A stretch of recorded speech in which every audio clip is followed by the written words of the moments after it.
நான் அப்போ வீட்டில் இருக்கேன், தலை ஃபேன் ஓடிட்டு ஃபேன் கூட விழுந்துருச்சு நினச்சிட்டு நேராக ஆஸ்பத்திரிக்கு போனேன். ஆஸ்பத்திரிக்கு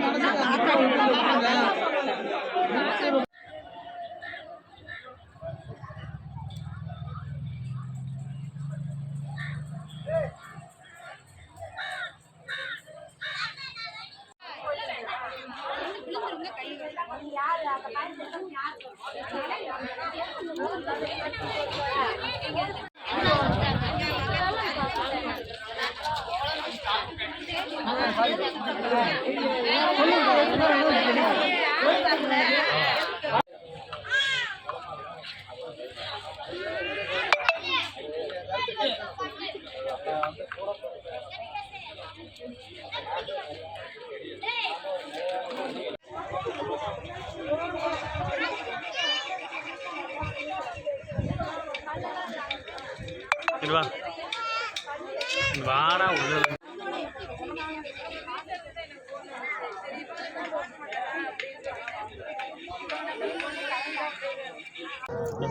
என் வீட்டுக்கார் பேர் சரவணகுமார். இந்த ரினம் கம்பெனியில் வேலை பார்த்தாங்க, காத்தாடி விண்டு ஃபார்மில்.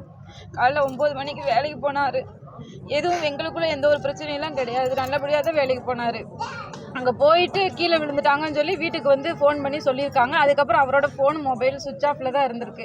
நானும் ஃபோன் பண்ணேன், எனக்கு யாருமே இன்ஃபார்ம் பண்ணலை. ஆனால் என்னோட நம்பர் அங்கே எல்லாமே இன்சூரன்ஸ் போட்டுக்கனால என்னோட நம்பர் எல்லாமே அங்கே அப்டேட்டில் தான் இருக்குது. எனக்கு யாருமே சொல்லலை.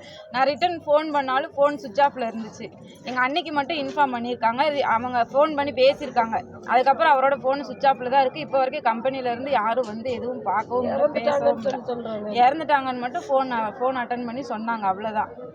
இறந்ததுக்கான விளக்கு எதுவும் கொடுத்தாங்களா கம்பெனில இருந்து? கீழே மேலே இருந்து விழுந்துட்டாங்கன்னு சொல்கிறாங்க. ஆனால் மேலே அவருக்கு வேலையே இல்லை. அவர் போஸ்ட் மரம் ஏறுற வேலை தான். காத்தாடியில் அவருக்கு வேலையே கிடையாது.